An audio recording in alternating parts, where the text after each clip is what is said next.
152페이지 문제 1번 답은 3번이고 아까 얘기했죠? 몇 개 그냥 답 얘기해버리고 끝난다고. 152쪽 1번 답은 3번이고 높은 온도에서 뿐만 아니라 사실 높은 온도에서 일어나는 게 아니라 체온 정도의 범위라고 얘기를 했고요. 2번 세포에서 일어나는 물질 대사를 구분하여 가와 나로 나타낸 것이다. 자, 지금 2번이야. 152쪽에 2번.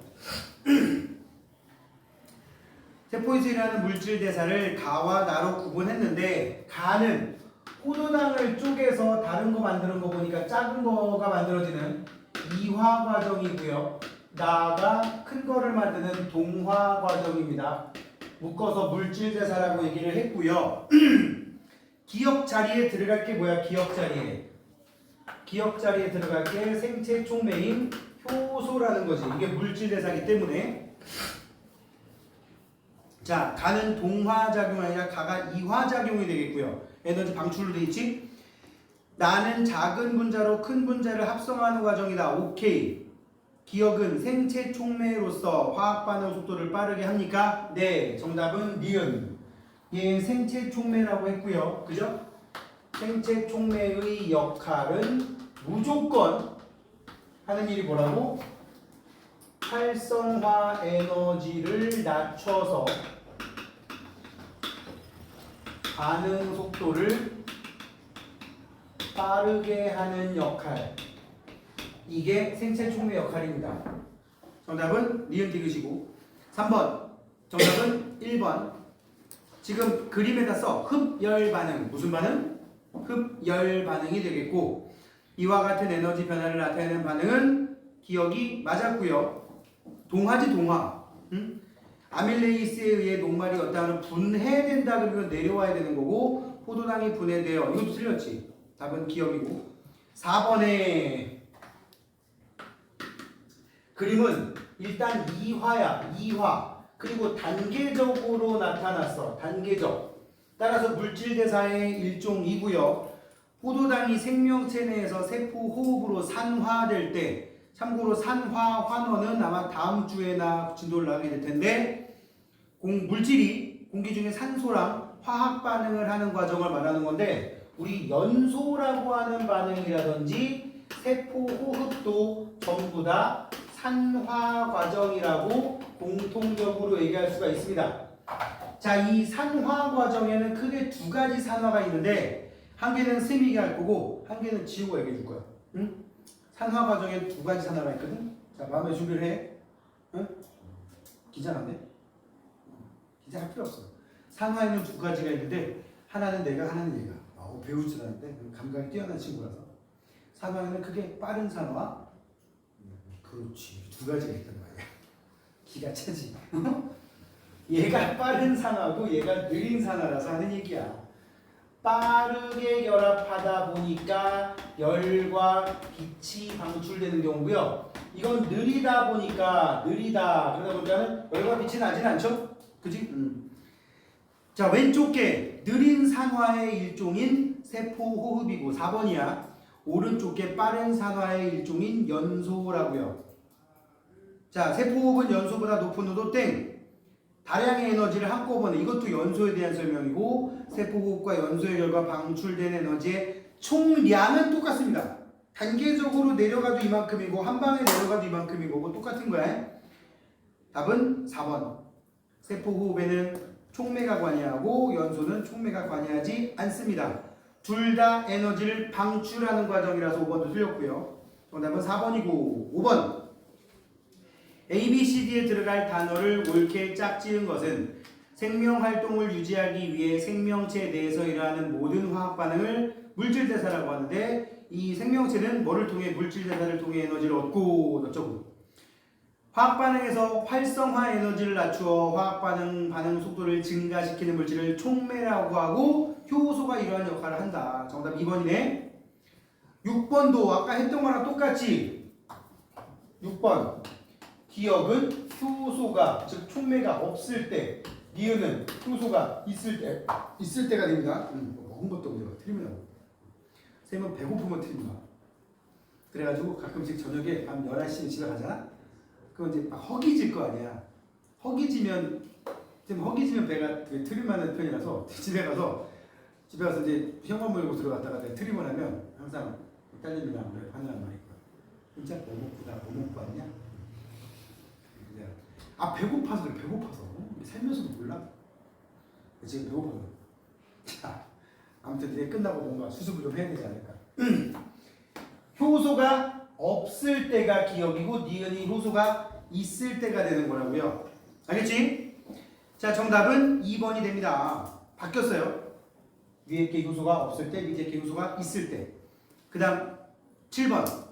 효소에 대한 설명으로 옳은 것만을 고르면 답은 리을입니다. 반응이 끝난 후에도 그대로 남아 있다 그랬지. 기억 왜 틀렸냐? 모든 효소는 입체 구조가 다 다릅니다. 생물체 내에서 일어나는 반응에만 작용하는 게 아니라 우리 아까 실험이 있었지만 시험관 속에다가 과산화수소 집어넣고 감자즙을 넣어도 생간 조각을 넣어도 일어날 수 있었다고. 활성화 에너지를 낮춰야 된다고 해야 되니까 맞는 건 리을밖에 없네요.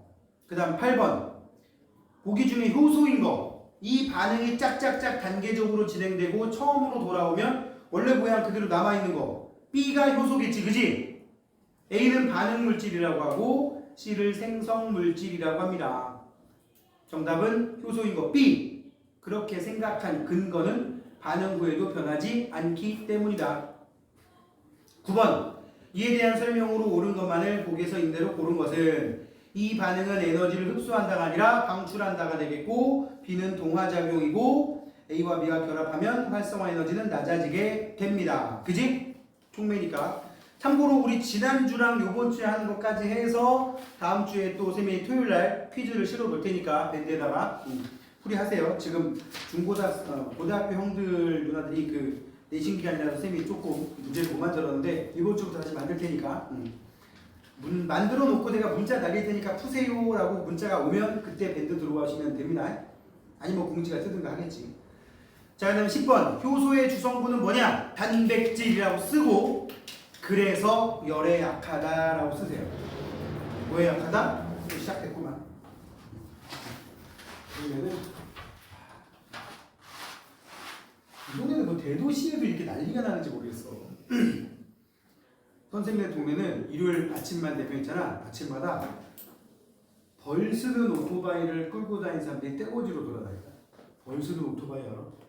이렇게 하고 다니는 오토바이지. 이렇게 하고 오늘도 아침에 나오는데 이렇게 하고 한 10대가 우르르 떼지어 지나다니길래 쟤네들은 왜 운전을 안 하고 벌을 쓰고 돌아다니지? 이러고 돌아다니. 왜 이렇게 운전하지?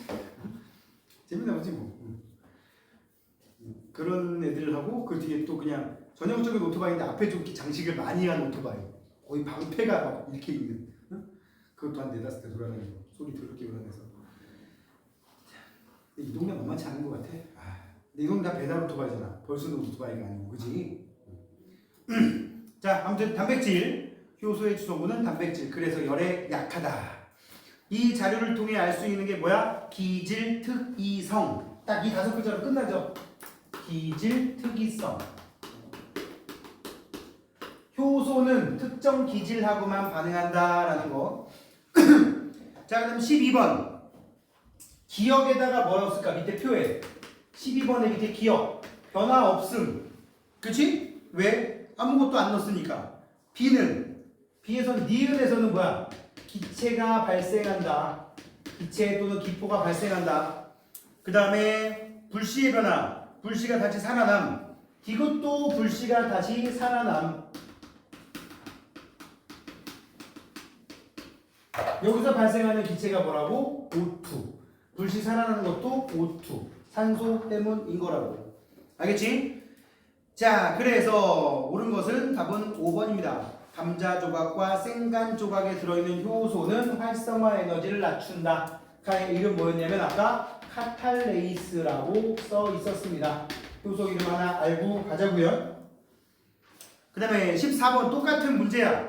바람을 뺀 고무풍선 2개 1cm 간격으로 점을 표시를 하고 5% 과산화수를 집어넣고 A는 증류수, B는 감자즙. B의 감자즙. 그걸로 끝났네요. 결과 삼각 플러스 A에 끼운 공후풍선의 두 점 사이의 거리는 변화가 없었다는 얘기는 이렇게 부풀어 오르지 않았다는 얘기예요. 그죠?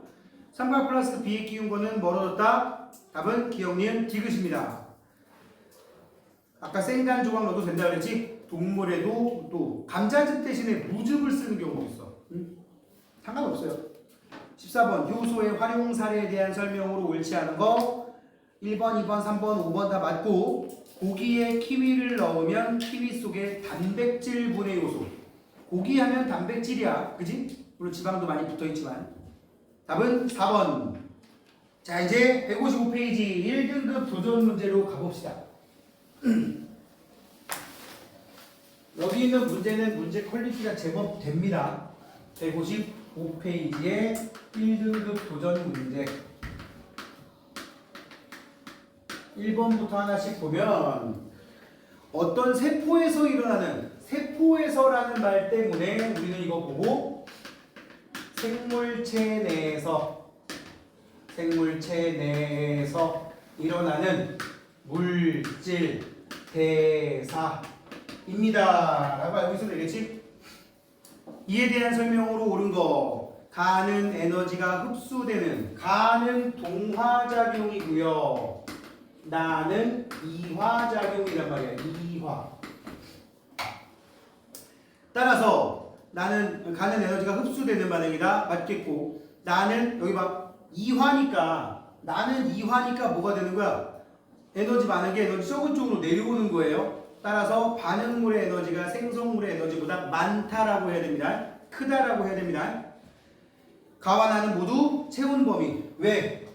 세포에서 일어나니까. 체온 범위에서 일어나지 않으면 이 세포가 파괴됩니다. 고온에서는 당연히 이 세포가 파괴돼 버린다. 알겠지? 우리는 고온에서 세포가 파괴되는 거를 세 글자로 뭐라 그래요? 익었다. 이거타가 되는 거야, 이거타. 자, 2번. 1번 답 3번이고 2번 과산화수소 분해 실험장치. 2번은 과산화수소 분해인데 EH2O2가 EH2O 플러스 O2로 분해가 됩니다. 과산화수소가 물과 산소로 분해가 된다고 누가 있으면 촉매가 들어있으면 이 촉매로 제일 많이 쓰는 게 지금 우리 공부하는 거에 효소라는 거고 사실은 화학물질로도 있긴 있어요. MnO2라 그래가지고 이산화망간 옛날에 이렇게 썼고 지금 이산화망가니즈 이렇게 쓰는데 MnO2라고 하는 화학물질도 있긴 있어요. 이거 역할하는 게 지금 카탈레이스란 얘기야. 우리 문제에서는 풍선이 부풀어 오른 거는 과산화수소의 분해로 뭐가 발생했기 때문이다? 산소가 발생했기 때문이다. 효소의 양이 일정할 때 과산화수소의 양이 많으면 기포 발생량이 많냐? 여기에 촉매 역할하는 거는 그냥 있으면 되거든? 근데 얘가 만약에 100ml가 있었다. 그럼 예를 들어서 5분 만에 산소가 예를 들어서 뭐 50ml 발생했다고 쳐봐. 응? 예를 들면. 근데 만약에 얘가 200ml가 있었으면 어떻게 될까요? 뭐 시간이 더 걸리기도 하겠지만 10분이 경과했더니 O2가 100ml가 생겼다. 최종적으로 얘가 많아지면 발생하는 산소의 총량도 어떻게 돼? 많아지는 거지. 그지? 그게 니은이야. 당연히 맞는 말이고 시험관 B에다가 감자 조각을 더 넣어봤자 우리 촉매는 더 넣어봤자 편에 뭐 늘어난 거 있나요? 없습니다. 아주 촉매가 처음에 너무 부족했을 때를 제외하면 충분히 이미 들어가 있다라고 하면 더 집어넣어봐야 상황이 변하는 게 없습니다. 정답은 니은 2번이 되겠고 이 중요한 거 결론적으로 굉장히 중요한 건 뭐냐면 촉매는 반응에 참여하지 않기 때문에 반응에 필요한 물질이라고는 하지만 반응이 일어난다고 해서 늘거나 줄거나 하는 일이 없다는 얘기야. 그러니까 뭐 더 넣어줄 필요도 없어. 자, 3번 어떤 화학 반응의 에너지 변화를 나타낸 건데 잘 봐봐. 이 그래프를 보면 또 쭉 그래프가 있고요. 이 화학 반응을 지금 빨간색으로 거놓으면 이런 식으로 있다가 쭉 올라갔다가 이렇게 돼버렸어. 지금 뭐 X축, Y축 성분은 안 쓸게요. 이게 반응 물질이 가진 에너지고 이게 생성 물질이 가진 에너지인데 에너지가 지금 이만큼이 높아졌단 말이야. Q만큼 에너지를 흡수한 거야. 흡열 반응이라고 보통 얘기하고 이거는 전형적인 동화 과정입니다. 근데 이게 일어나기 위해서는 얼만큼까지 에너지가 들어가 줘야 돼? 이만큼까지 에너지가 들어가 줘야지만 요만큼 에너지를 흡수할 수 있는 거예요. 그래서 여기 지금 A라고 나와 있는 요 부분을 우리 뭐라고 하냐면 이게 활성화 에너지란 말이야. 아까 봤던 것들은 이렇게 돼가지고 활성화 에너지가 별로 안 컸는데 얘는 동화 과정이라서 활성화 에너지가 굉장히 큽니다. 물론 얘도 조절할 수 있어요. 이거를 이렇게 조절하면 더 쉬워지긴 하겠지. 그지? 자, 아무튼 A가 활성화 에너지라는 게 이 그림의 포인트고 C가 반응열입니다. A에다가 활성화 에너지, 활 에너지, C는 반응열이라고 써 놓으시고 그럼 E는 뭐냐? E. 반응 물질이 갖고 있는 에너지. 여기 봐 여기. E가 반응 물질이 갖고 있는 에너지. E 더하기 C가 뭐가 될까요? E 더하기 C가 생성 물질이 갖고 있는 에너지. 이렇게 표현할 수가 있다고. D는 아무것도 아니야. 이 반응의 활성화 에너지는 A다. 맞고요. 효소를 사용하면 B의 크기가 줄어듭니다. 낮춰줘야지 반응이 잘 일어나니까. 반응열은 C로 효소를 사용하더라도 에너지 크기 변화가 없다. 효소가 조절하는 거는 요 높이일 뿐이야. 요 Q 값을 바꾸는 거는 안 돼. 저거 바꿀 수 있으면 여러분들은 노벨상 탑니다. 그러니까 예를 들면 이런 거지. 메테인, 아까 CH4 1g을 연소시키면 에너지가 예를 들어 몇이 나오는데 그거를 늘리거나 줄이거나 하는 일을 니네가 만들어내면 너무 획기적이야. 불가능하다는 얘기예요. 자, 니은, 디귿도 맞고요. 기억 맞고 니은 틀렸고 반응열은 C로 효소를 사용해도 변화가 없다. 이 반응은 흡열 반응이다. 아까도 얘기했지만 내려가는 반응은 발열 반응, 올라가는 건 흡열 반응. 올라가면 동화, 내려오면 이화. 됐지? 답은 기억, 디귿, 리을이고요. 4번에 가와 나는 세포에서 일어나는 물질 대사의 두 가지 유형인데 첫 번째 그림은 파란색 덩어리를 쪼갰지. 이거를 우리는 뭐라 그래? 이화라고 하고요. 자, 4번에 가는 이화작용이 되겠고 나는 동화작용이 되겠습니다. 그러면 기억에다 써. 기질, 반응물질, 기질. 그 다음에 나는, 나에서 니은은 뭐야? 이것도 기질이야. 기억도 기질이고 니은도 기질인데 가는 기질을 쪼개서 짜잘한 걸 만드는 거였고 이화. 나에서는 효소 B를 통해서 두 개를 합쳐버린 거예요. 뭐 아미노산 두 개를 붙여서 단백질을 만든다든지 이런 식으로. 효소 A는 기억과 니은에 모두 사용되는 게 아니라 효소 A는 기억에만 사용됩니다. 쓱 보기에는 모양이 비슷해 보이는데 잘 보면 입체 구조가 다릅니다. 그지? 기억 틀렸고 기억에만 먹힌다는 거예요. 기질, 특이, 성. 효소 B는 동화작용을 촉매한다. 촉매 역할한다. 맞아요? 네. 나와 같은 반응에는 세포호흡이 있다. 세포호흡은 쪼개는 거니까 가라고 해야 됩니다. 나는 광합성이나 단백질 합성 등이 되겠지. 자, 정답은 2번이 됩니다. 지금 우리 물질대사에 대한 얘기를 했고요. 이 물질대사를 통해서 생물은 생명활동을 한단 말이지. 그렇게 생명활동을 하면서 일생을 다 보내고 나면 나중에 어떻게? 자손을 남길 거 아니야. 응? 안 남기는 사람도 있지. 그지? 자손을 남긴다. 근데 자손을 남기면 이 자손에게 나의 유전자 정보가 전달되죠. 그죠? 내 몸속에 있던 어떤 특정 정보가 전달되는데 뭔가를 남겨서 전달한다고 해서 유전, 응? 남겨서 전달하는 놈. 이 단어 뜻이 이거야. 뭔가를 남겨서 전달하는 놈. 이 자자가 농자자란 말이야.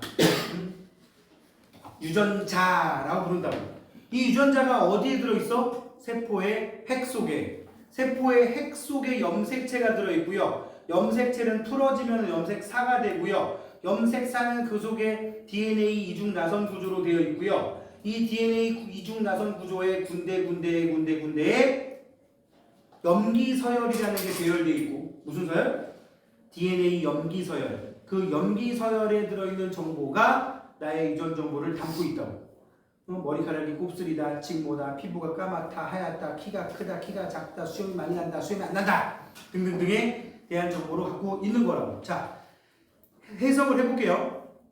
생명 시스템에서 정보의 흐름. 유전자라는 말 써 있는데 단백질이라는 말 같이 써 있습니다. 단백질의 관계 여기 잘 보시면은요, 결국 이것도 단백질로 돼 있다는 얘기가 되는데, 유전자를 통해서 단백질을 합성한다는 얘기가 되는데, DNA 볼까요? 생물의 형질을 결정하는 유전 정보는, 자, 오늘 이 파트에서 여러분들이 단어 공부를 좀 많이 해야 됩니다. 형질이 뭘까요? 형태나 성질을 나타내는 단어라고 보시면 돼요. 형질.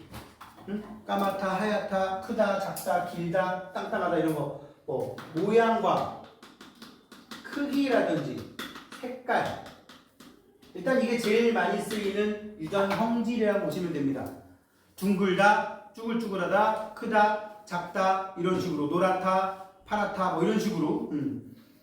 이거를 결정하는 유전 정보는 세포의 핵 속에 어디에 저장? 줄거 DNA에 저장. 지난 시간에도 잠깐 얘기했어. DNA라든지 RNA가 끝에가 NA로 끝나는 녀석이 있는데, 이거를 NA로 끝나는 녀석들을 묶어서 핵산이라고 부릅니다. 뭐라고 한다고요? 핵산. 디옥시리보스 핵산, 리보스 핵산 이렇게 얘기를 하거든. 응?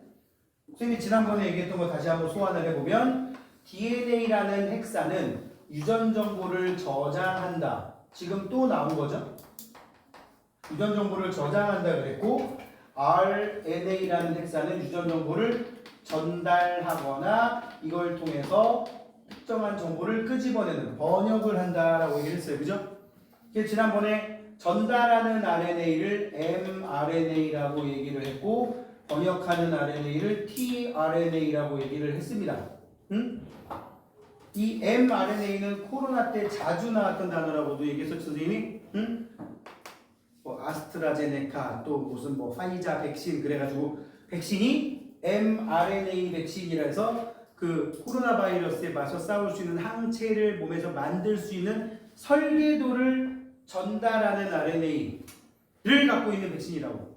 그러니까 우리가 맞은 주사 안에는 코로나 백신하고 맞서 싸울 수 있는 설계도가 들어있는 뭔가가 들어있는 거야. 그래서 우리 몸에서 설계도를 만들어 놓은 거지. 그 설계도를 가지고 항체라는 걸 만들어 놓은 거야. 그런데 그 항체가 이제 뭐 상태가 좀 좋으냐, 상태가 안 좋냐에 따라서 또 알잖아. 백신 맞아도 걸리려면 다 걸렸고, 그지? 그러다 보니까 백신의 효용성에 대해서도 말이 많았고, 지금 지수 빼고는 다 마스크 안 하고 있잖아. 요새는 내가 보기 마스크 하는 게 뒤에 독감 때문에 마스크 하는 것도 괜찮을 것 같아. 그래서 애매하면 마스크 하고 다니는 게 괜찮을 것 같아요. 자, 선생님 개인적으로 나는 진짜 이런 말을 웃긴 해. 코로나 전까지 마스크를 해본 적이 진짜 어렸을 때 외에는 없어. 거의 고등학교 이후로 코로나 때까지 마스크를 한 번도 한 적이 없어.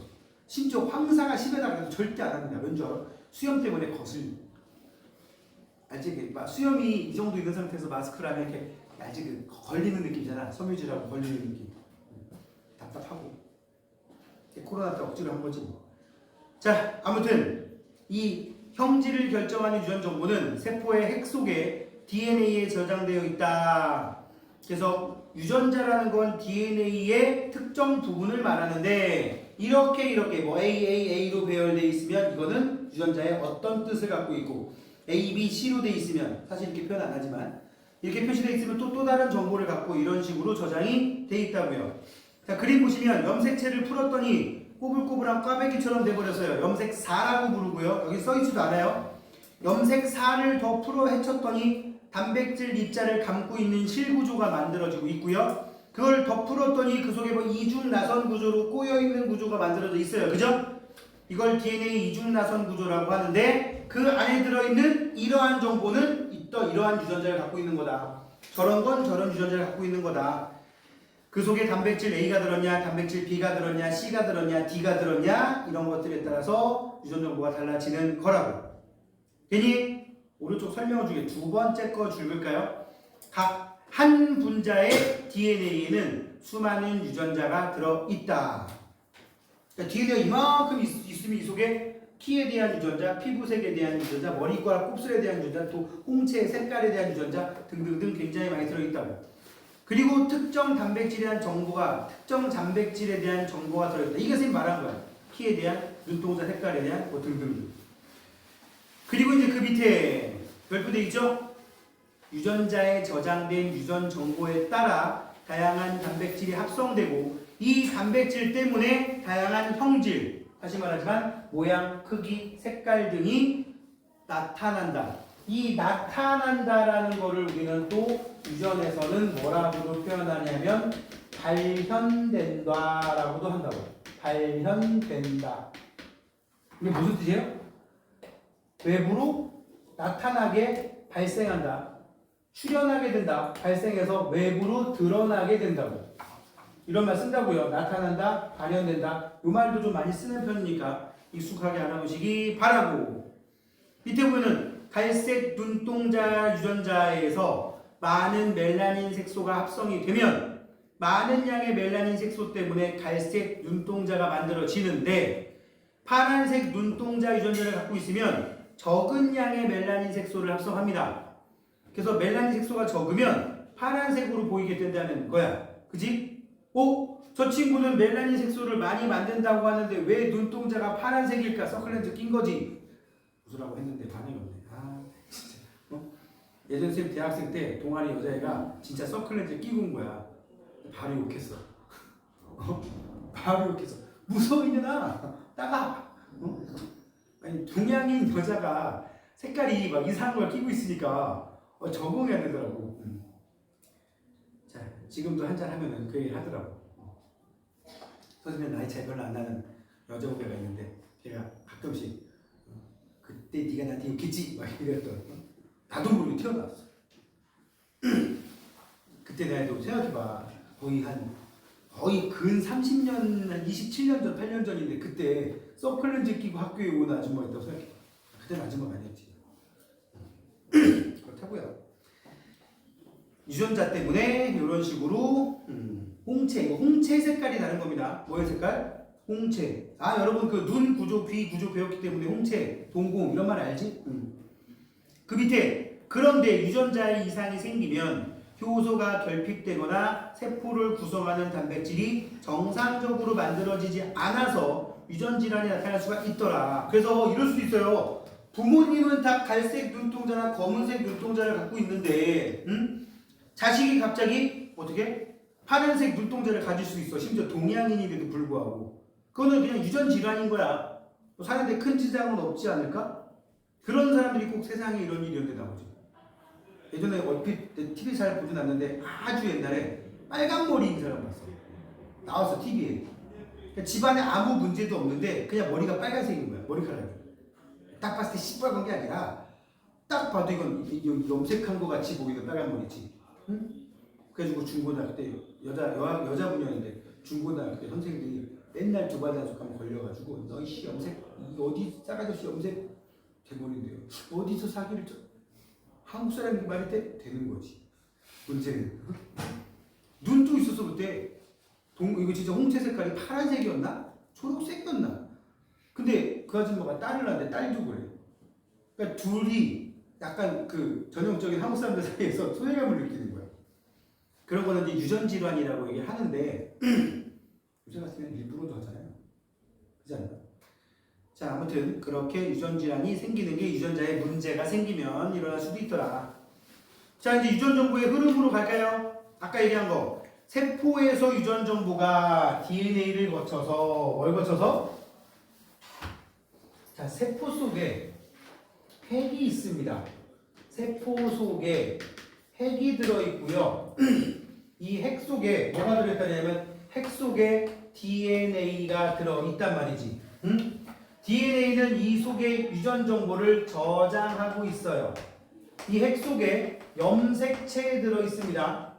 중학교 과정에 염색체 나오죠? 세포 분열 얘기 나오잖아. 막 전기, 중기, 후기, 말기. 그지? 그 염색체가 들어있고 염색체 속에 DNA가 들어있고 DNA 속에 유전 정보가 저장돼 있는데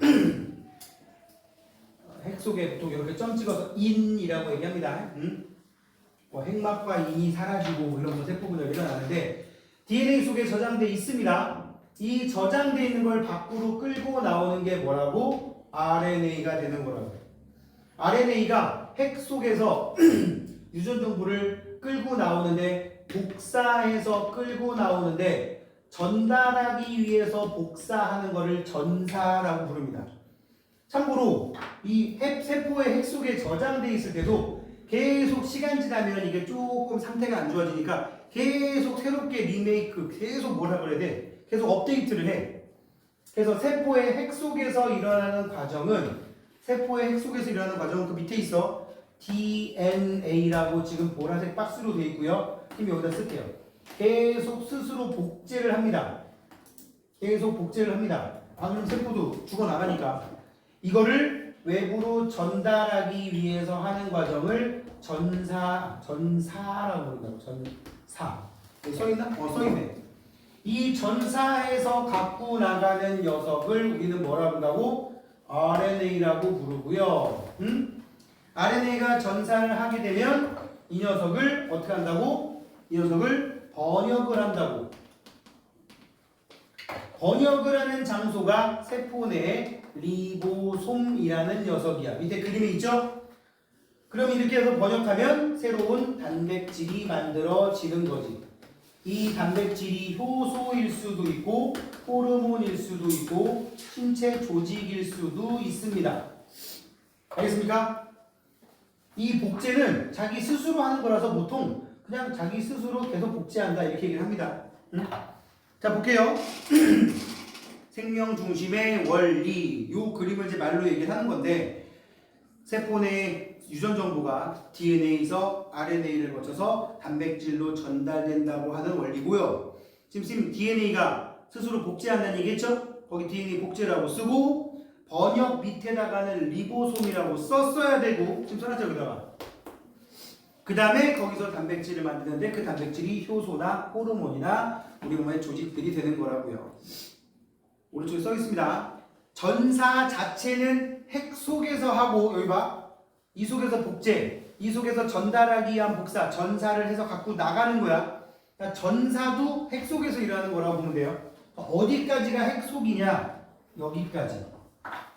여기까지가 세포, 핵 속에서 일어나는 거고 그 다음 밖으로 가져나가고 하는 거라고. 되니? 번역을 리보솜에서 라고 되어 있습니다. 그러면 설계도 이제 해석 방법을 좀 봐야겠지. 유전 정보는 유전자를 이루는 DNA 염기서열에 저장되어 있다. 어디 저장되어 있다? DNA 염기서열에. 우리 몸에 DNA 속에 저장되어 있는 정보를 판단하는 부호는 4개밖에 없어. A, T, C, G. 요 4개밖에 없어요. 아데닌이라고 읽고요. 타이민이라고 읽고요. 사이토신이라고 읽고요. 구아닌이라고 있습니다. 아데닌, 타이민, 사이토신, 구아닌. 여기 지금 막 랜덤으로 써놨는데 이런 것들을 우린 DNA에 이런 것들을 배열해 놓으면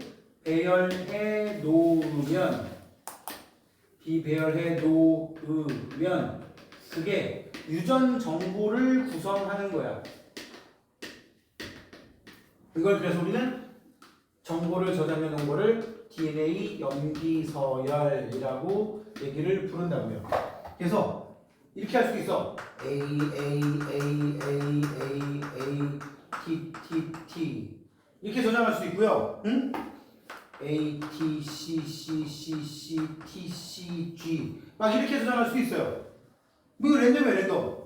이렇게 해놓고 AAA로 저장해 놓은 거는 어떤 뜻을 갖고 있고 얘는 어떤 뜻을 갖고 있고 얘는 저런 뜻을 갖고 있고 요것도 요런 뜻을 갖고 있고 이건 이 따위 뜻을 갖고 있고 이건 저 따위 뜻을 갖고 있고 이런 식으로 막 다양한 정보들을 갖게 된단 말이야. 이거를 이제 해석하는 과정인 건데 이것들의 배열 순서에 따라 유전 정보가 달라진다라고 얘기를 하고요. 선생님이 지금 3개씩 묶어서 줄을 권하는데 이거 하나하나를 DNA 염기서열의 염기라고 하는데 이 염기들을 3개씩 묶어 놓은 거를 3염기 조합이라고 합니다. 3개씩 묶어 놓은 거를 3염기 조합. 예전 오래된 책에는 좀 있어 보이게 트리플렛 코드라고도 불렀어요. 트리플렛 코드. 이렇게도 불렀는데 지금은 3염기 조합이라고 얘기를 합니다. 자, 유전부 볼까요? DNA에서 아미노산 한 개를 지정하는 연속된 3개의 염기라고 돼 있지. 자, 여기 지금 쌤이 쓴 거에는 막 썼지만 여기 오른쪽에 보니까 TAC라고 하는 3염기가 있어. 그죠? 거기 책에 오른쪽 그림 보면 T에 A에 C에 이런 식으로 염기가 나와 있는데 DNA에 들어있는 요 3개의 묶음을 3염기 조합이라고 하고요. 이 DNA에 들어있는 염기를 전달하기 위해서 복사하는 전사 과정을 거치는 RNA는 이 정보를 복사를 해서 갖고 나가는데 되게 재미있게 복사를 합니다. 어떻게 복사하느냐? 여기 지금 4개의 염기가 들어있잖아. 그지? 아데닌, 타이민, 사이토신, 구아닌이라 그랬는데 아까 쌤이 DNA는 이중 나선 구조로 돼 있다 그랬지. 이쪽에 DNA 정보가 있으면 그걸 보고 이쪽을 만들어낼 수가 있어. 여기에 나와 있는 이 아데닌도, 타이민도, 사이토신도, 구아닌도 입체 구조를 갖고 있는데 이것들이 이중 나선 구조를 마치 만들어지게 되면 이 A와 마주보는, T와 마주보는, C와 마주보는, G와 마주보는 곳에 이런 식으로 짝을 짓게 돼 있어요. A하고 짝이 되는 건 무조건 T야. T하고 짝이 되는 건 무조건 A고 C하고 짝이 되는 건 G고 G하고 짝이 되는 건 C야. 응? 그래서 선생님이 순서대로 이렇게 묶어놨던 거야. 아까 색은 좀 맘대로 써있는데 이중 나선 구조의 한 가닥이 ATCG면 나머지는 TAGC가 돼야 돼. 무조건 무조건. 근데 여기에 가끔씩 무조건임에도 불구하고 말을 안 듣고 여기가 이게 아니라 다른 거로 돼 있는 애들이 있어. 그런 걸 보고 돌연변이라고 해요. 응? 아까 말했듯이 부모님 다 멀쩡한데 혼자 머리카락이 빨개. 그거 왜 그래? 돌연변이. 이유는? 뭘 것 같으시죠? 몰라. 이유는 몰라. 그러니까 돌연변이지. 알면 그건 돌연변이가 아니지. 이유를 알면. 그지? 뭐 어떤 환경적인 요인이라든지 외부에서 뭐 방사선을 쪼여가지고 변했다든지 이럴 수 있긴 하겠지만 여기도 DNA의 한 조각을 알면 RNA로 찍어갈 수가 있어. 응? 근데 이거를 그대로 찍어내면 어떻게 되느냐? DNA의 반대쪽. 자, 이쪽 한 줄의 DNA가 이렇게 TAC라고 돼 있으면 반대쪽은 뭐라고 돼 있을까? ATG라고 돼 있겠지? 그지? 이거를 이렇게 만드는 걸 DNA를 복제한다고 하는 거야. 그럼 이거를 주면 또 얘를 만들 수 있겠지? 얘를 주면 이거 만들 수 있겠지? 이거를 DNA 복제라고 하는 건데 문제는 얘는 전사야. 전사. 전 잘하고 쓰냐? 전사. 응? 전달하기 위해서 복사해. 그럼 이거 짝퉁이에요 라고 표시를 하는 거야. 표시하기 위해서 어떤 게 있냐면 얘를 전사하면 U로 바뀌어요. U. T는 그대로 전사하면 A로 바뀌고 C도 G로 바뀌고 G도 C로 바뀌는 건 맞는데 얘만 유일하게 U로 바뀌고 얘 이름을 유라실이라고 부릅니다. 따라해봐. 유라실. 안 따라해? 지우? 뭐라고 한다고? 유라실. 그래서 TAC를 만약에 전사를 하면 T를 전사하면 A, A를 전사하면 U, C를 전사하면 G 이런 식으로 전사를 해서 갖고 나간단 말이야. 응? 그러니까 U라고 써는 건 뭐냐면 이거 짝퉁이에요 라고 표시하는 거야. 저 DNA가 아니고 RNA입니다 라고 표시하는 거야. 근데 만약에 이럴 수는 있지. DNA에 들어있는 게 C, C, T 이래버리면 이거 전사해봐야 G, A. 이거는 DNA인지 RNA인지 구분돼야 안 돼요. 안 되는데 긴 거, DNA의 여러 부분들 유전자를 보다 보면 U자가 하나 끼어 있는 경우가 꼭 하나씩은 들어 있어요. 세 개만 보면 모르겠지만 길게 수십 개의 DNA 염기서를 보면 한 개 정도씩은 끼어 있다고. 그럼 그걸 보고 아 이거 RNA구나라는 걸 알아낼 수가 있습니다. 자, 지금 한 거 중에 제일 좋은 게 뭐냐면, 제일 외워야 될 게 뭐냐면, 아까 DNA의 유전 정보를 3개씩 묶어놓은 거를 3연기 조합이라고 그랬지? 그지? RNA의 유전 정보는 이렇게 3개씩 묶어서 코돈이라고 부릅니다. 코돈. 따라해봐, 코돈. 일종의 복제품, 뭐 이런 의미야. 이게 애니메이션 얘기를 해도 되나? 되게 오래된 일본 애니메이션 중에 혹시 본 사람 있냐? 하루카와 마법의 거울이라는 애니메이션이 있어. 보죠, 없지? 그냥 약간 느낌이 이상한 나라의 앨리스 그런 느낌이거든? 그냥 중학생 여자애가 잠깐 아빠 만나러, 이제 아빠랑 둘이만 사는데 아빠 기다리다가 동네 공원에서 잠깐 잠이 들었는데 그 사이에 있었던 일인 거야. 그냥 어떤 조그만 이상한 정체불명의 동물을 쫓아서 공원 밑에 무슨 의자 밑으로 들어갔더니 지하에 이상한 세계가 있어. 그 속에는 뭐냐면 인간들에게서부터 짜잘한 물건들을 계속 조금씩 훔쳐갔던 여러 이상한 생물들이 지하에서 인간에게 훔쳐온 생물들 가지고 살고 있는 거야. 근데 거기에서 그 여자 주인공애가 자기 어렸을 때 잃어버린 곰인형을 발견해. 잊고 살았던 거지. 응? 그래가지고 그 인형 이름이 코돈이야. 그러니까 그 인형 이름이 코돈이라고 주어진 거는 그 상황에서는 아무 모르는 사람들은 모르는 건데 이게 자기의 분신이라는 느낌으로 있는 거지. 그러니까 거기는 이제 상상 속의 세계니까, 꿈 속의 세계니까 말도 하고 약간 위기에도 처하고 약간 어드벤처물이 돼요. 이상한 나라의 앨리스는 알지. 약간 그런 느낌이야 딱. 그러다가 나중에 깨보니까 시간이 얼마 안 흘렀고 자기가 아까 잃어버린 줄 알았던 집 열쇠는 옆에 놓여있고 아빠 만나서 이제 구유의 집으로 가는 그런 애니메이션인데 그냥 괜찮은 영화니까 나중에 보세요. 쌤 개인적으로 코돈이라는 단어를 거기서 보고 아 이게 그런 의미로 썼구나. 작가가 이름을 막 찐 게 아니네. 응? 인형 이름에다 코돈이라고 적은 거야. 눈깔에 단추 붙여놓고 이런 인형 그냥 봉제 인형인데 응? 그런 식으로 붙여놨다고. 그러니까 자기의 복제품, 자기의 분신이라는 의미가 되는 거고 여기도 DNA의 복제품, RNA라는 의미가 되는 거지. 알겠니? 똑같이 3개씩 묶었는데 DNA를 묶어놓으면 뭐라고 한다고? 3연기 조합. RNA를 묶어놓으면 코돈이라고 한다고. 코돈은 이렇게 U자가 붙어있지 않으면 DNA하고 구분하기 쉽진 않겠죠? 응? U자가 붙어있으면 그냥 이건 RNA구나. 이중나선 구조가 아니라 한가닥 구조겠구나. 이런 걸 알 수가 있습니다.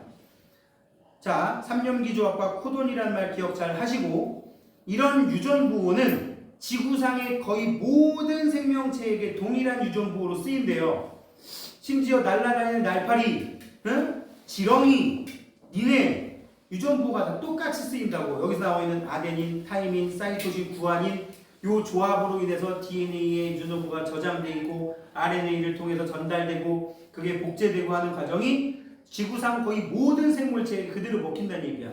그 얘기는 조상이 같다라는 증거로 쓰인다고 합니다. 거기 써 있어서 얘기한 거고요. 이 논리대로 치면 우리 조상은 약 40억 년 전에 지구의 바닷물 속에 첫 등장한 바이러스가 우리 조상이라고 봐야 된다는 얘기입니다. 개인적으로 난 믿지는 않는데 바이러스 백날 가봐 바이러스거든. 그렇잖아. 뭐 그런 얘기는 할 필요는 없으니까 냅두고 157페이지 유전정보의 전달과 형질 발현. 이미 전달 과정은 얘기했죠. 누가 전달한다고? RNA가. 볼까요? 핵 속에 있는 DNA의 이중나선 한 중에 한 가닥이 줄거.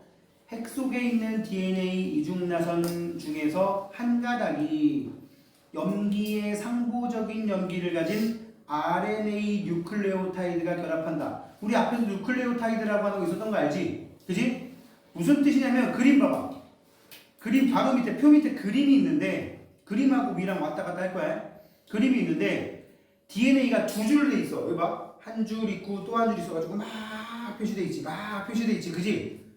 위에 줄하고 밑에 줄 한번 다 읽어볼게 보세요. 위에 줄은 GCA, CCA, ATA, ACC, TTT, CCG로 돼 있어. 그죠? 그지? 밑에 거는 뭐로 돼 있어? CGT, GGT, TAT, TGG, AAA, GGC로 돼 있어요. 그죠? U자는 한 글자도 없지. 그럼 이건 DNA라는 뜻이야.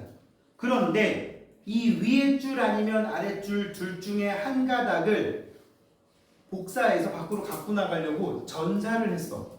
그 전사한 거 본 거니까 밑에는 전사해서 3개씩 묶어놨지. 그래서 코돈이라고 써 있습니다. 그지? 그 전사했더니 처음 게 CGU로 돼 있습니다. 그죠? 처음 게 CGU로 돼 있어요. 그 얘기는 얘 뭐를 전사했단 얘기냐? 여기 봐. G를 전사했고 C를 전사했고 A를 전사했단 얘기야. 위에 있는 원본이 GCA로 써 있는 걸 찾으란 얘기야. 그럼 GCA가 윗줄이에요, 아랫줄이에요? 그 위에 두 줄 중에서 윗줄이지. 그럼 이거 뭐가? 아, 우리는 DNA 이중나선 구조 중에서 위에 줄을 전사한 거구나라는 걸 알 수가 있다고. 알겠니? 그래 놓으면은 거기에 CGU라는 애는 아미노산 1번을 만들게 되고, 참고로 아미노산 1, 2, 3, 4, 5, 6 이 번호는 그냥 임의로 넣는 거야. 응? 아미노산의 이름들은 다 어디 나오냐면 저 한참 뒤에 나오거든요. 어디에 나오냐면 어디였어? 아, 바로 뒷장에 나오는구나. 너무 뒤로 갔어. 159페이지에 나옵니다. 그죠? 코돈표 그래가지고 지금 하는 거 한번 얘기해볼까? 코돈이 CGU로 돼 있다. 그럼 표에서 CGU 찾아봐. CGU 있네요. 가운데쯤에 아르지닌이라고. 그지? 그러니까 CGU나 CGC나 CGA나 CGG는 전부 다 아르지닌이라는 아미노산을 지정한다. 이렇게 얘기를 한다고. 알겠지? 그냥 그런 거 가지고 다시 본 내용으로 돌아오시고요. 아미노산의 종류는 약 20개 정도 있는데 이 20개의 아미노산들이 서로 막 조합을 해서 아까 말했듯이 아르지닌이냐 발린이냐 류신이냐 크립토판이냐 등등등이 결합을 해서 뭐뭐뭐가 결합하면 얘는 아밀레이스, 뭐뭐뭐가 결합하면 얘는 펩신, 뭐뭐뭐가 결합하는 얘는 호르몬 중에서 무슨 뭐 에스트로겐 이런 식으로 단백질을 만들어내게 된다고요. 알겠니? 결론은 이거야. DNA에 들어있는 DNA 이중나선 중에 한 가닥을 전사해. 그 전사한 거를 리보솜으로 가져가서 번역을 해. 그럼 번역을 해보면 이 CCC는 AAA는 뭐 ATA는 뭐를 만든다 쫙 하다 보면 얘는 아밀레이스, 얘는 에스트로겐, 얘는 트립신, 얘는 뭐 갑상샘 호르몬 이런 식으로 많이 다양한 우리 몸의 구성 물질들을 만들어 내는 거라고요. 알겠니? 심지어 새로운 세포를 만들 때도 그 원리가 적용이 됩니다. 새살이 돋는 과정, 상처가 아무는 과정에서도 이 과정은 그대로 다 적용이 된다고. 예를 들어서 어디 까져서 상처가 나가지고 여기 피탁지가 생기고 나중에 새살이 돋았어. 새로 돋아난 살과 내 다른 데 있는 피부의 살 속에 들어있는 염색체 같을까? 같겠지. 유전정보? 같겠지. 그지? 유전정보가 만약에 다르게 돼버리면 그게 뭐가 되는 거야? 우리 몸하고 안 맞는 세포가 돼버리는 거야. 그런 것 중에 하나가 암세포야. 내 몸에 있는 세포인데 나한테 저항하는 세포로 바뀌어버린 거야. 돌연변이를 통해서. 그게 암세포라고. 응? 그러니까 암세포는 네 거야, 네 거. 그러니까 내 몸에 암세포가 자라고 있다. 그럼 내 거지 뭐. 근데 내 말을 안 듣는 내 새끼지. 내 말을 안 듣는. 응? 부모님 말 그렇게 안 듣잖아. 그치? 그런 건 아니고. 자, 아무튼 그런 과정이 자연스럽게 일어나면은 그냥 한 세월 즐겁게 살다 가는 건데 이렇게 문제가 발생하고 그러면 질병으로 바뀔 수 있다는 얘기예요. 자, 개념 속으로 한번 가보도록 할까요? 1번 유전자에 대한 설명으로 OX. 한 분자의 DNA는 하나의 유전자만 들어있는 게 아니라 DNA에 한 분자의 DNA는 수많은 유전자가 들어 있습니다. 알겠습니까? 꼭 기억을 하시고요. 키에 대한 유전자, 뭐 색깔에 대한 유전자, 피부색에 대한 유전자, 머리카락이 곱슬이냐 털이 많냐 뭐 등등등의 유전자가 다 DNA 안에 다 들어있다고요. 그래가지고 막말로 니네 세포 하나만 딱 끄집어내도 얘 유전자는 어떻다, 키는 어떨 것이고 몸무게 모르겠지 뭐 많이 쳐먹어도 모르니까. 응? 머리가 곱슬이고 피부색은 어떻고 조상이 누구 이런 거까지 다 알아낼 수 있다고. 응?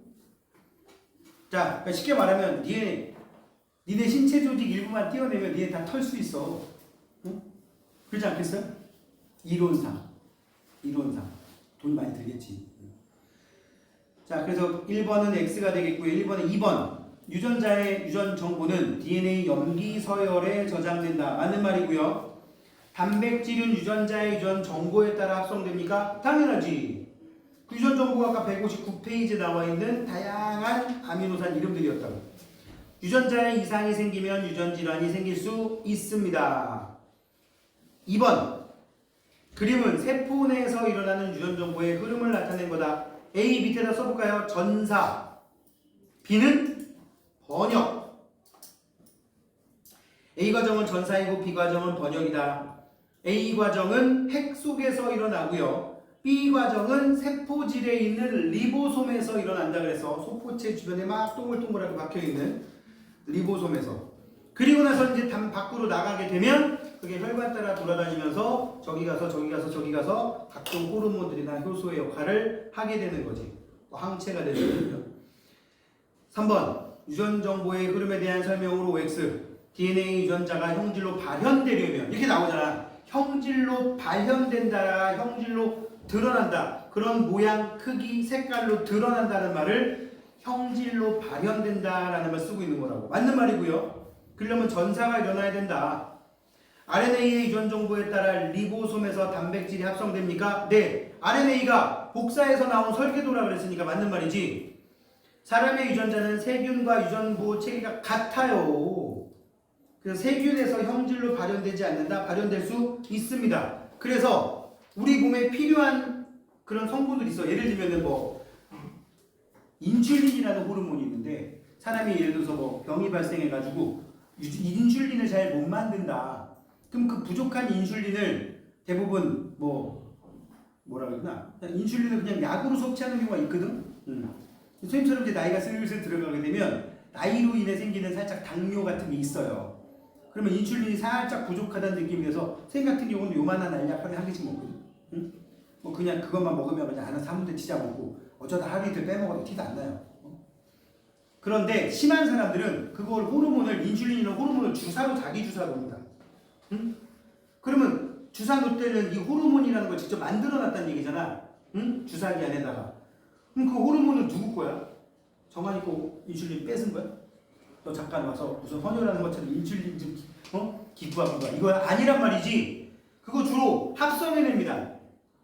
참고로 호르몬이라는 것들은 척추동물 내에서 다 쓰일 수 있어요. 돼지 인슐린도 사람에게 그대로 먹히고, 심지어 물고기 인슐린도 사람에게 그대로 먹혀요. 참고로 사람들에게 인슐린 주사 맞을 정도로 좀 심한 당뇨 환자들 같은 경우는 자기 주사를 하루에도 한 2번씩 밥 먹고 나면 허벅지 픽픽 놓는 거야. 여러 회로 놓을 수 있는 주사를 들고 다니더라고. 요새는 좀 달라진지 모르겠는데 선생님 고등학교 때 선생님 친척 할아버지가 우리 집에 놀러 오시면 꼭 주사기 하나씩 들고 다니셨거든. 식사하고 나서 화장실 가서 한 번씩 허벅지가 틱 소리로 들었어. 봤더니 이렇게 막 1mm, 2mm씩 다회용으로 맞게 돼 있더라고. 그 호르몬들은 대장균이라는 걸 이용해가지고 합성한 것들도 있어요. 대장균은 번식이 워낙 잘 되기 때문에 대장균에다가 그 인슐린 유전자를 주입을 해가지고 얘들을 번식시켜서 거기서 뽑아내는 거일 수도 있다고. 옛날에는 돼지 인슐린을 많이 썼다고 하는데. 자, 아무튼 이런 유전 정보에 따라서 단백질이 합성되는데 다 지구상의 생물체들은 유전 체계가 다 다르기 때문에 다 똑같이 발현됩니다. 그래서 X가 되고요. 뒤로 넘기면 유전질환 얘기가 나왔어요. 낫 모양 적혈구 빈혈증. 원래 적혈구가 무슨 모양이죠? 도너츠 모양이야. 동그란 모양, 링 모양이라든지 이런 식으로 모양인데 헤모글로빈의 유전자 이상이 생기면 이것도 유전자 이상이라고 돼 있어. 서로 달라붙는 특징이 있는 비정상 헤모글로빈이 만들어져서 이렇게 생겨야 될 적혈구가 여기 봐 이렇게 돼가지고 낫 모양으로 만들어져 버린다. 그러면 얘는 산소를 잘 못 실어나요. 밑에 써있지. 정상 적혈구에 비해 수명이 짧고 산소 운반 기능이 떨어진다. 그 결과 빈혈을 일으키거나 모세혈관을 막아서 혈액의 흐름을 방해하여 흰체의 여러 기관에 손상을 입히게 된다라고 돼 있지. 응?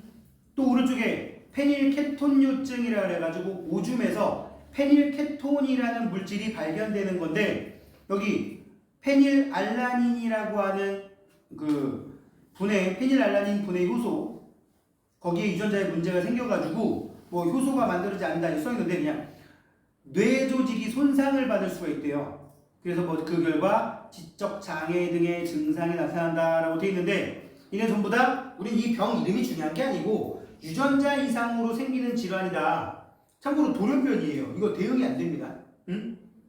뭐 치료제라기보다는 낫 모양 적혈구 빈혈증은 철분 섭취를 많이 하면 그냥 사는데 큰 지장 없는데 우리나라에서는 발생 빈도가 좀 적은 편이에요. 아프리카 사람이 그렇게 많답니다. 4명 중에 1명. 대신에 이 낫 모양 적혈구를 갖게 되면 말라리아의 저항성이 생기는데 말라리아라는 병 알지? 모기를 매개로 생기는 사망할 수도 있는 그래가지고 아프리카 쪽에 모기가 좀 많잖아. 그래가지고 그 동네 사람들은 이 낫 모양 적혈구를 가지면 빈혈이 생기거나 좀 뭐 신체 조직에 이상이 생기긴 하는데 걔네들 뭐 우리처럼 철저하게 막 병원 자주 다니고 그런 사람들 아니잖아요. 그냥 몸이 찌뿌둥하면 그런가 보다 하고 살려다가 모기 안 물리는 게 차라리 나은 거지. 말라리아에 걸려서 죽는 경우보다 이 경우로 죽는 경우가 적거든. 그래서 말라리아의 저항성을 가진 그런 특징 때문에 이게 세대를 거듭하면서 지금은 아프리카 사람 4명 중에 1명 정도가 낫 모양 적혈구 빈혈증을 갖고 있다고 합니다. 다른 데에 비하면 다른 데 막 200명 중에 1명 막 300명 중에 1명인데 여기 4명 중에 1명이 엄청난 거지. 아무튼 이것도 유전자 이상으로 생기는 거다. 그렇게 특정 단백질이 정상적으로 만들어지지 않기 때문에 생긴 거다. 자, 그 밑에 낫 모양 적혈구 빈혈증의 발생 원리 되게 단순해. 우리는 이걸 지금 알 수 있는 게 아니라 다 필요 없고 DNA나 RNA 염기가 한 개만 베껴도 거기 봐봐. DNA, RNA, 아미노산, 단백질, 세포 순서로 되어 있는데 두 번째 RNA를 보니까 정상 헤모글로빈 유전자는 GTT라고 써있지, 그지? 근데 비정상 헤모글로빈은 CAT라고 써있어요. CTT가 CAT로 바뀌었어. 그랬더니 전사된 거에 GAA가 나와야 될 게 GUA로 나왔죠. 그 벌써 이상한 애지? 이게 나중에 다른 아미노산 하나를 만들게 되고 그게 비정상 헤모글로빈을 만들어서 낫 모양 적혈구를 만들게 된다. 되니? 자, Q1에 뭐라고 쓰면 돼요? Q1. 중간에 껴있는 Q1. 유전질환의 공통점을 통해서 특정 유전자는 특정 단백질에 대한 유전 정보를 저장한다는 걸 알 수가 있더라. 그 페이지 제일 밑에 Q2는 단백질에 대한 유전 정보가 저장되어 있는 DNA 염기 서열이 바뀌면 단백질의 아미노산 배열 순서가 바뀌고 이게 전혀 다른 형태의 단백질을 만들어내게 된단 말이야. 자, 오른쪽 페이지까지 오늘 할 테니까 보세요. 위에 여기다 썼다가 지웠던 핵 속에서 DNA가 복제, 전사, 번역 그 과정을 지금 또 그려놓은 거야. 아까 한번 했던 거. DNA에 두 가닥이 있습니다. 위에 줄, 아래 줄. 그지? 윗줄은 A, C, C로 시작하고요. 밑에 줄은 T, G, G로 시작합니다. 그지? 밑에 있는 코돈을 보니까 윗줄을 전사했나요? 아랫줄을 전사했나요? 윗줄 전사하는 거 알겠지? 그냥 그런가 보다 하면 되고 그렇게 해서 만들어진 코돈에 UGG, UUU 자 여기까지만 해놓고 다음 페이지 올려볼게. 다음 페이지다 미안. 밑에 볼게 밑에 있는 거 생각했어. UGG가 뭘 말하는지 한번 찾아봐. UGG 어디 있을까? UGG 도움이 안 되네. UGG 트립토판이라고 써있네. 그지? 그러면 거기에 써있는 위에 그림의 아미노산 1은 트립토판이라는 거야. 응? 그럼 그 다음 거는 UUU거든? UUU 찾아봐. 페닐알라닌이라고 써있지? 그 다음 코돈 3는 GGC라고 써있거든? 그럼 GGC를 찾아봐. GGC 글리신이라고 써있어. 그럼 여기 순서대로 그냥 아까 말했듯이 뭐냐? 트립토판, 페닐알라닌, 그 다음에 글리신 이렇게 배열되면 얘는 어떤 호르몬 어떤 요소 이렇게 만들어지게 되는 거라고. 외우는 거 아니야? 알았지? 그 DNA 유전 정보가 RNA로 전달되는 전사 과정은 세포의 핵에서 일어난다. 자, 우리 밑에 거 한번 채워볼까? 이 두 개만 할 거야. DNA 염기 서열이 AAA, GCT, CGG, GAA, CCA, AGA, AGA, GGG라고 써있지? 밑에다 써봐. 그 밑에다가 그걸 전사하면 전사한 거 쌤이 끊어서 써볼게. 나중에 확인해봐. 여기 쓰고 나서 확인해봐. 3개씩 끊어서 쓸게요.